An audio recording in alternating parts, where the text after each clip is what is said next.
நாளைய தினம் தமிழ் வருட கடைசி அமாவாசை, அதாவது பங்குனி மாதத்தின் கடைசி அமாவாசை.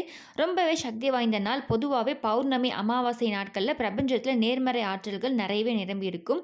அதுவும் இந்த நாளில் பார்த்தீங்கன்னா இரவு தூங்குறதுக்கு முன்னாடி, அதாவது இன்று இரவும் நீங்கள் செய்யலாம், அப்படி இல்லைனா நாளை இரவும் செய்யலாம், 2 நாளும் தொடர்ந்தும் செய்யலாம். ஸோ இந்த பதிவை எப்போ பார்க்குறீங்களோ அந்த நேரத்தை பொறுத்தது.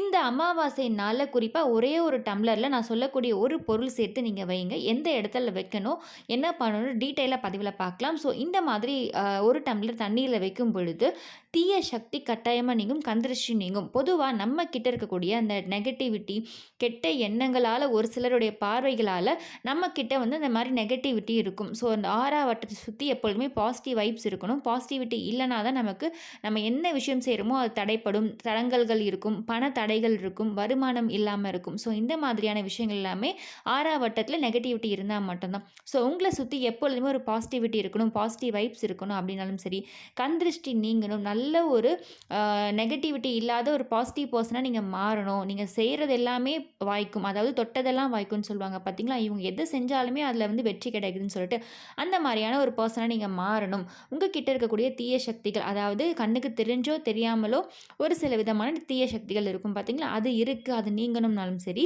இந்த ஒரே ஒரு டம்ளர் தண்ணீர் போதும். ரொம்பவே சக்தி வாய்ந்த ஒரு பரிகாரம் சொல்லலாம். இதை வந்து குறிப்பாக அமாவாசை நாட்களை செய்யும் பொழுது இன்னும் அதற்கான பலன் அதிகமாக கிடைக்கும். தொடர்ந்தும் நீங்கள் செய்யலாம். ஸோ இது எப்படி பண்ணணும், என்ன பண்ணணும், டீட்டெயிலாக பதிவில் பார்க்கலாம். ஸோ இதோட பலன் ரொம்ப அதிகமாக இருக்குது. ஸோ நான் ஒரு சில விஷயங்கள்லாம் இப்போ உங்களுக்கு சொல்லியிருக்கேன். ஸோ என்னன்றது டீட்டெயிலாக பதிவில் பார்க்கலாம். அதுக்கு முன்னாடி இது வரைக்கும் பிரணவ் சமையலறை சப்ஸ்கிரைப் பண்ணல, இதை ஃபர்ஸ்ட் டைம் பார்க்குறீங்க அப்படின்னா மறக்காமல் பிரணவ் சமையலறை சப்ஸ்கிரைப் பண்ணிக்கோங்க. பக்கத்தில் இருக்க பெல் ஐக்கனை கிளிக் பண்ணிக்கோங்க. ஸோ தட் நம்ம போடுற ஆன்மீக தகவல்களை நீங்கள் மிஸ் பண்ணாமல் பார்க்கலாம், உங்களுக்கு நோட்டிஃபிகேஷன்ஸ் வரும். ஃபஸ்ட்டு நம்ம அமாவாசை எந்த நேரத்தில் இருக்குது, எந்த நாளில் இருக்குது அப்படின்றத பார்க்கலாம். நாளைய தினம், அதாவது திங்கட்கிழமை 8/4/2024 அமாவாசை பிறக்குது. அதாவது இன்று இரவு 12 மணிக்கு மேலேயே பிறக்குது. சரியாக பார்த்தீங்கன்னா 2:55 அமாவாசை தொடங்குது. அப்போது நாளைய தினம் முழுவதுமே இருக்குது. அதே மாதிரி அடுத்து 9ஆம் தேதி 4/2024 காலை 12:30 மணி வரைக்கும் இருக்குது. ஸோ நாளை இரவு 12 மணிக்கு முடிஞ்சதுக்கப்புறமா 12 மணி வரைக்குமே அமாவாசை இருக்குது. ஸோ இன்று இரவே நீங்கள் தூங்க போகிறீங்க அப்படின்னா இன்று இரவே பிறக்குதா, அதே மாதிரி பார்த்தீங்கன்னா நாளை இரவும் இருக்குதா. ஸோ இந்த 2 நாளை தவற விடாதீங்க. இந்த 2 நாளில் நீங்கள் செய்ய போகிற ஒரு சில விஷயங்களால் உங்களுடைய பாதி பிரச்சனை இல்லை, முழு பிரச்சனைகளுமே தீர்க்கறதுக்கான ஒரு வழிகள் பிறக்க ஆரம்பிக்கும். ஸோ இதற்கு பார்த்தீங்கன்னா நமக்கு வேலை வேணும், கடன் பிரச்சனைகள் இருக்கும், வீட்டில் சண்டை நடக்குது, கணவன் மனைவிக்கு நடுவில் சண்டைகளாக இருக்குது, அந்யோன்யம் இல்லை, இந்த மாதிரி எந்த பிரச்சனைகளாக இருந்தாலும் சரி, அந்த பிரச்சனைகளுக்கு இந்த ஒரு டம்ளர் தண்ணீர் கட்டாயம் உங்களுக்கு தீர்வு கொடுக்கும். ஸோ அப்படிப்பட்ட ஒரு சக்தி வாய்ந்த தண்ணீரை நம்ம இந்த அமாவாசை நாட்களில் பயன்படுத்தும் பொழுது ரொம்பவே இன்னும் பிரபஞ்சத்தில் இருக்கக்கூடிய அந்த நேர்மறை ஆற்றலை அதை இழுத்து வச்சுருக்கும். ஸோ அது என்ன, எப்படி பண்ணுறது, எந்த நேரத்தில் பண்ணணும், அடுத்து அது என்ன பண்ணணும், இது எல்லாமே அடுத்தடுத்துக்கு பார்க்கலாம். ஸோ அதற்கு முன்னாடி அமாவாசை நாட்களில் குறிப்பாக நிலைவாசலில் வைக்க வேண்டிய ஒரு பொருள் அப்படின்றத நான் ஆல்ரெடி ஒரு பதிவில் உங்களுக்கு சொல்லியிருக்கேன். ஸோ நிலைவாசலில் அமாவாசை பிறக்கும் பொழுது இந்த பொருள் கட்டாயம் இருக்கணும். வீட்டில் இருக்கக்கூடிய நெகட்டிவிட்டியை ரிமூவ் பண்ணுறதுக்கும், வீட்டில் இருக்கக்கூடிய கெட்ட சக்திகளை ரிமூவ் பண்ணுறதுக்கும். ஸோ அந்த பொருள் வாசலில் இருக்கிறதுனால நம்ம வீட்டில் இருக்கக்கூடிய அந்த நெகட்டிவிட்டி போயிடுது. இப்போ உங்ககிட்ட இருக்கக்கூடிய அந்த நெகட்டிவிட்டி, அந்த கண்திருஷ்டி, பொறாமை எண்ணங்கள், இதால் பார்க்கக்கூடிய அந்த நெகட்டிவ் உங்ககிட்ட அப்சர்வ் ஆகிருக்கும் பார்த்தீங்களா, அதை எப்படி ரிமூவ் பண்ணுறது தான் இந்த பதிவில் பார்க்க போகிறோம். ஸோ அந்த வீடியோவும் பார்த்தீங்கன்னா உங்களுக்கு வீடியோட எண்டில் கொடுக்குறேன் டிஸ்கிரிப்ஷனில். ஸோ விருப்பம் இருக்கவங்க, டைம் இருக்குன்றவங்க அதையும் போய் பாருங்கள். கட்டாயமாக நிலைவாசல் அந்த ஒரு பொருளை வைங்க. இன்றைய தினம் முடியலனாலும் நாளை தினம் கட்டாயம் வைங்க. இப்போது இன்று இரவு பார்த்தீங்கன்னா நீங்கள் எல்லா வேலையும் முடிச்சுட்டு தூங்குறதுக்கு முன்னாடி ஜஸ்ட்டு ஒரு கிளாஸ் தண்ணீர் எடுத்துக்கோங்க. கண்ணாடி டம்ளர் இருக்குன்னா கண்ணாடி டம்ளர் பயன்படுத்திக்கோங்க. அப்படி இல்லைன்னா நார்மல் கிளாஸ் பயன்படுத்திக்கோங்க. ஏன்னா வேறு ஆப்ஷன் இல்லை, என்கிட்ட கிளாஸ் இல்லை அப்படின்றதுனால இந்த விஷயத்தை நீங்கள் தடைப்பட்டு அப்படியே விட்டுறாதீங்க. வேறு எந்த கிளாஸ் இருக்கோ அதை வந்து சுத்தமாக வாஷ் பண்ணி எடுத்து வச்சுக்கோங்க. அதில் குறிப்பாக பார்த்தீங்கன்னா சுத்தமான தண்ணீர், நம்ம குடிக்கிற தண்ணீர் அதை எடுத்து வச்சுக்கோங்க. அதற்கு கூட இப்போ நான் சொல்லக்கூடிய ஒரு பொருள், அதை வந்து அதில் ஆட் பண்ணிட்டு வைக்க போகிறோம். அது என்னென்னு பார்த்தீங்கன்னா கல்லுப்பு. மகாலட்சுமி வாசம் நிறைந்த ஒரு பொருள். மகாலட்சுமி 108 பொருட்களை வாசம் செய்கிறாங்க. அந்த 108 பொருட்கள் நம்மளால் எதெல்லாம் முடியுமோ அதை தொடர்ந்து பயன்படுத்தணும். அதில் ஒரு பொருள் தான் கல்லுப்பு. இந்த கல்லுப்பு ஒரு 2-3 டேபிள் ஸ்பூன் அளவுக்கு அந்த தண்ணீரில் போட்டுக்கோங்க. போடும் பொழுதே பார்த்தீங்கன்னா நம்மக்கிட்ட இருக்கக்கூடிய அந்த கண் திருஷ்டி நீங்கணும், கடன் சுமை நீங்கணும், என்ன பிரச்சனை இருக்கோ அதை சொல்லிவிட்டு அந்த அந்த தண்ணீரில் அதை போட்டுடுங்க. போட்டுட்டு இதை இப்போ எந்த இடத்துல வைக்கணும் அப்படின்றது தான் ஒரு முக்கியமான விஷயம். நீங்கள் தூங்குறதுக்கு முன்னாடி இதை தயார் பண்ணி வச்சுட்டிங்களா, இப்போ தூங்க போகிறீங்க. அடுத்து ஜஸ்ட்டு டக்குன்னு போயிட்டு நீங்கள் எந்த இடத்துல தூங்குறீங்களோ அந்த இடத்துல இதை வச்சுருங்க. கட்டிலில் தூங்குறீங்கன்னா உங்கள் கட்டிலில் உங்களுக்கு பக்கத்தில் இருக்க மாதிரி, அப்படி இல்லைன்னா பார்த்தீங்கன்னா உங்களுடைய தலைக்கு அடியில் கீழே இருக்க மாதிரி வச்சுக்கலாம். அப்படி இல்லைன்னா தலைக்கு மேல் பகுதியில் இதை வந்து கைப்படாத மாதிரி வச்சுக்கலாம். ஸோ உங்களுடைய விருப்பம் தான்.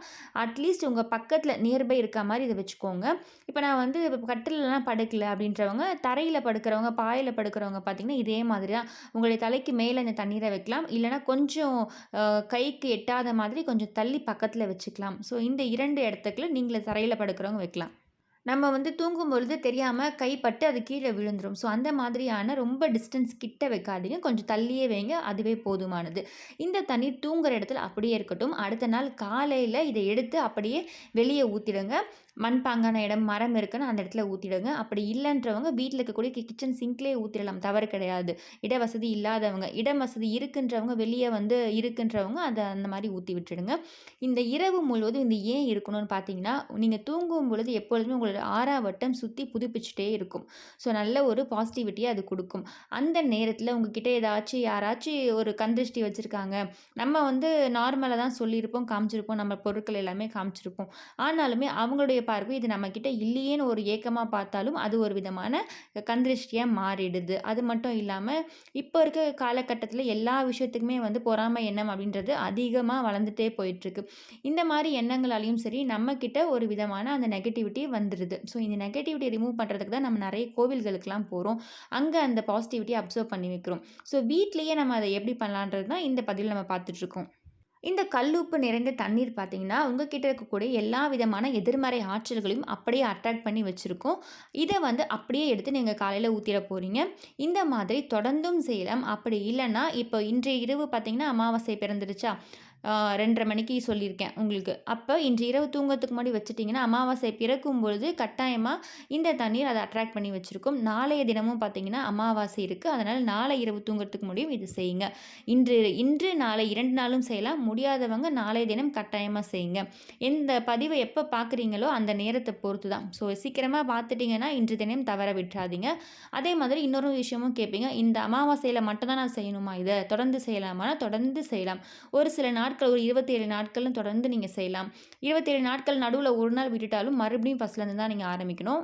இந்த மாதிரி தொடர்ந்து செய்யும் பொழுது சீக்கிரமாகவே உங்ககிட்ட இருக்கக்கூடிய அனைத்து விதமான கடன் பிரச்சனை, பண பிரச்சனைகள், குடும்பத்தில் சண்டைகள் இருக்குது, எதுவாக இருந்தாலும் சரி இது நீங்கிடும். கணவன் மனைவிக்குள்ள அடிக்கடி சண்டையே வந்துகிட்டே இருக்குது, தேவையில்லாத விஷயங்களுக்கு வருது அப்படின்னாலும் சரி, எதுவாக இருந்தாலும் நீங்கிடும். ரொம்பவே சக்தி வாய்ந்த பரிகாரம்.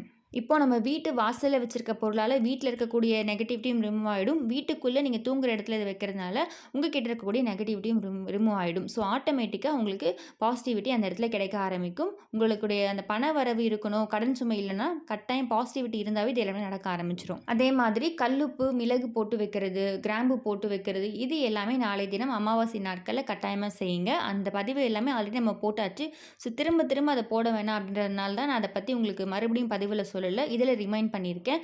மறக்காமல் நாளை தினம் அதை செய்யுங்க. இப்போ இன்று தான் நான் இதை செஞ்சு வச்சுருக்கேன் அப்படின்றவங்க, இன்றைக்கு தினம் கல்லுப்பு போட்டு வச்சுருக்கேங்க, நாளைக்கு மாற்றலாமான்னு கேட்டால் நாளை தினம் மாற்ற வேண்டியதில்லை. ஆல்ரெடி நம்ம செஞ்சுட்ருக்கீங்க பார்த்தீங்கன்னா தொடர்ந்து, அவங்க கட்டாயமாக நாளை தினம் மாற்றுங்க. 15 நாளுக்கு ஒரு தடவை மாற்றணும். நாளைக்கு மாற்றிட்டு அதுக்கப்புறம் பௌர்ணமி நாட்களில் மாற்றணும். ஸோ அமாவாசை, பௌர்ணமி இந்த நாட்களில் மாற்றுங்க. அதே மாதிரி மறக்காமல் ஒவ்வொரு ரூம்லேயுமே வைக்க சொல்லியிருக்கேன் கொஞ்சம் கொஞ்சம் கல்லுப்பு, அதையும் வைங்க. குளியல் அறையிலையும் கைப்படாத, தண்ணீர் படாத இடத்துல கல்லுப்பு வைங்க.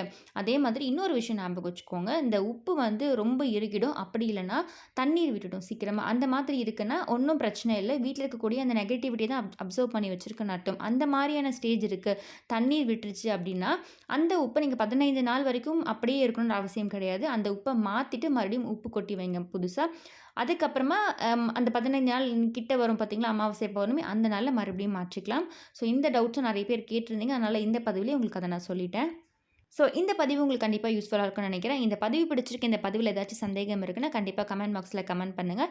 இந்த பதிவு பிடிச்சிருக்குன்னா மறக்காமல் பிரணவ் சமையலறை சப்ஸ்கிரைப் பண்ணிக்கோங்க. பக்கத்தில் இருக்க பெல் ஐக்கானை கிளிக் பண்ணிக்கோங்க. ஸோ தட் நம்ம போடுற ஆன்மீக தகவல்களை நீங்கள் மிஸ் பண்ணாமல் பார்க்கலாம். உங்களுக்கு நோட்டிஃபிகேஷன்ஸ் வரும். நிலைவாசலில் அமாவாசை என்று வைக்கக்கூடிய பொருள், அதே மாதிரி வீட்டுக்குள்ளே கல்லுப்பில் வைக்க வேண்டிய பொருள், கல்லுப்பில் இதை சேர்த்து வைக்கணும், இது எல்லாமே நான் வந்து வீடியோட எண்டில் இப்போ கொடுத்துருக்கேன். ஸோ விருப்பம் இருக்கவங்க, டைம் இருக்கவங்க அதையும் போய் பார்த்து அதையும் நாளை தினம் கட்டாயம் மறக்காமல் செஞ்சுருங்க. கண்டிப்பா இந்த பரிகாரங்களோட உங்களுடைய உழைப்பையும் போடணும். உழைப்பு இருக்கிற இடத்துல மட்டும் தான் நமக்கு எப்பொழுதுமே வெற்றி கிடைக்கும். உழைப்பு கூட இந்த பரிகாரங்கள் சேரும் பொழுது உங்களுக்கு 100% இல்ல 200% வெற்றி கிடைக்கும். தடைகள் எல்லாமே நீங்கும். அனைவருடைய பிரச்சனைகளும் தீர்ந்து வற்றாத பணவரவு மட்டும் இல்ல, நல்ல ஒரு மன நிம்மதியோடு குடும்பத்தில ஒரு நிம்மதியான ஒரு வாழ்க்கை அமையணும்னு வேண்டி இந்த பதிவை நிறைவு செய்கிறேன். மீண்டும் இன்னொரு நல்ல பதிவில உங்கள சந்திக்கிறேன். நன்றி.